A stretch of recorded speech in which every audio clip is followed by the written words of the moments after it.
ورحمة الله وبركاته. الحمد لله كفى وسلام على عباده الذين اصطفى.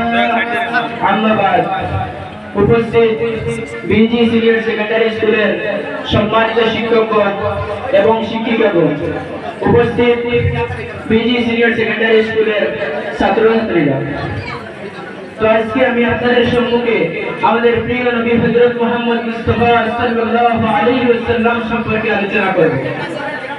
আমাদের প্রিয় নবী হযরত মুহাম্মদ মুস্তাফা সাল্লাল্লাহু আলাইহি ওয়াসাল্লাম 570 খ্রিস্টাব্দে মক্কা নগরে কুরাইশ বংশে মা আমিনার কোলে জন্মগ্রহণ করেছিলেন। আমাদের প্রিয় নবী হযরত মুহাম্মদ মুস্তাফা সাল্লাল্লাহু আলাইহি ওয়াসাল্লাম হলেন সেই নবী যেই নবীর আঙ্গুলের ইশারায় চাঁদ ঝাঁকুর হয়েছে, মুস্তাফা আঙ্গুল উঠেছে, চাঁদ ঝাঁকুর হয়েছে।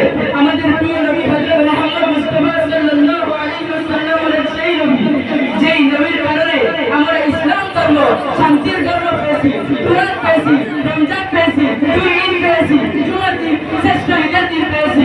উনি হলেন আমাদের আখির জামানার নবী হযরত মুহাম্মদ মুস্তাফা সাল্লাল্লাহু আলাইহি ওয়াসাল্লাম।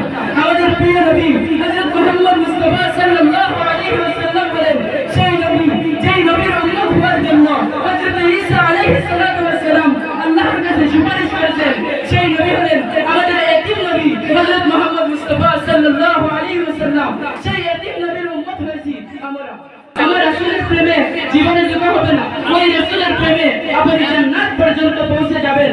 লা ইলাহা ইল্লাল্লাহ হাত্তা কুলা হাব্বা ইলাইহি মিন ওয়ালিদিহি ওয়া ওয়ালিদিহি নাসিমামের প্রসঙ্গে হয়ে যাইতা যায় ও যা